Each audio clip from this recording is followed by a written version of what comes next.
When I first looked upon the vast land divided by walls of greed, fear, and pride, I saw not chaos but a single vision waiting to be shaped.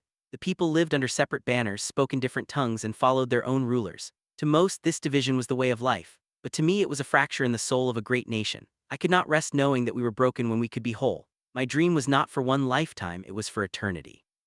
I desired to build a world that would outlive me, one so strong that even time would bow before it. That is why I rose each morning with the fire of purpose burning in my chest, unwilling to settle for anything less than immortality itself. To live with such vision means to accept isolation. No one truly understood the magnitude of what I sought. When you aim beyond the limits of ordinary existence, the ordinary will always rise to resist you. I was called ruthless because I demanded unity, called obsessed because I demanded perfection, called mad because I sought to defy death. But tell me, what dream worth chasing has ever been small enough for others to understand? The difference between those who follow and those who lead is not found in comfort, but in the weight of the dreams they are willing to carry.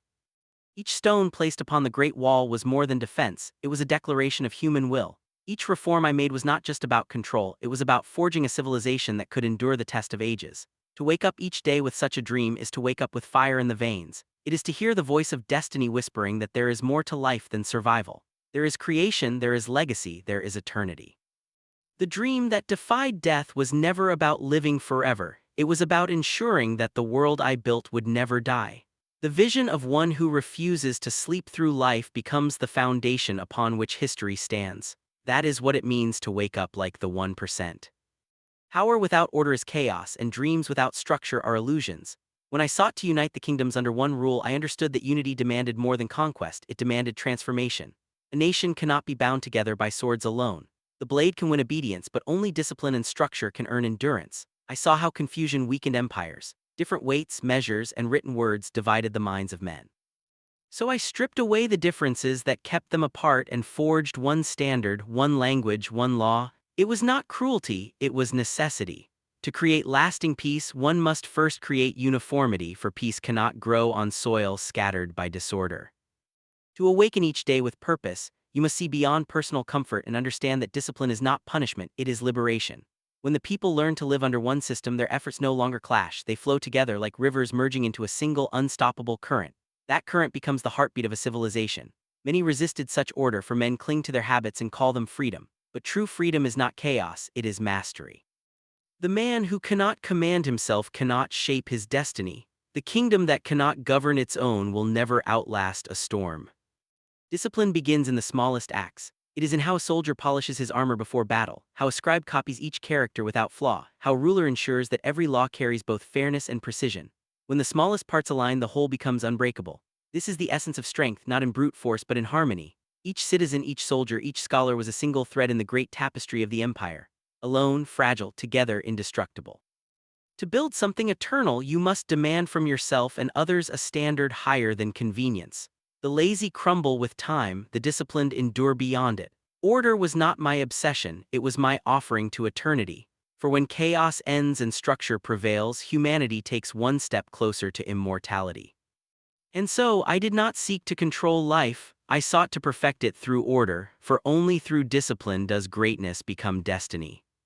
Power alone is not enough to preserve a legacy.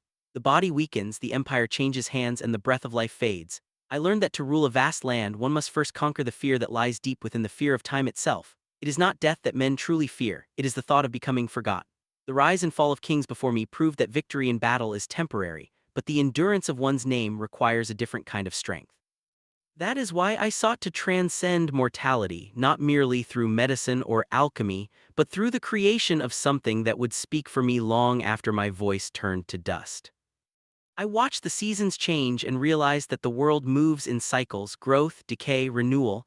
Every life follows this rhythm, yet the mind resists it. I refused to be swept away by the flow of impermanence.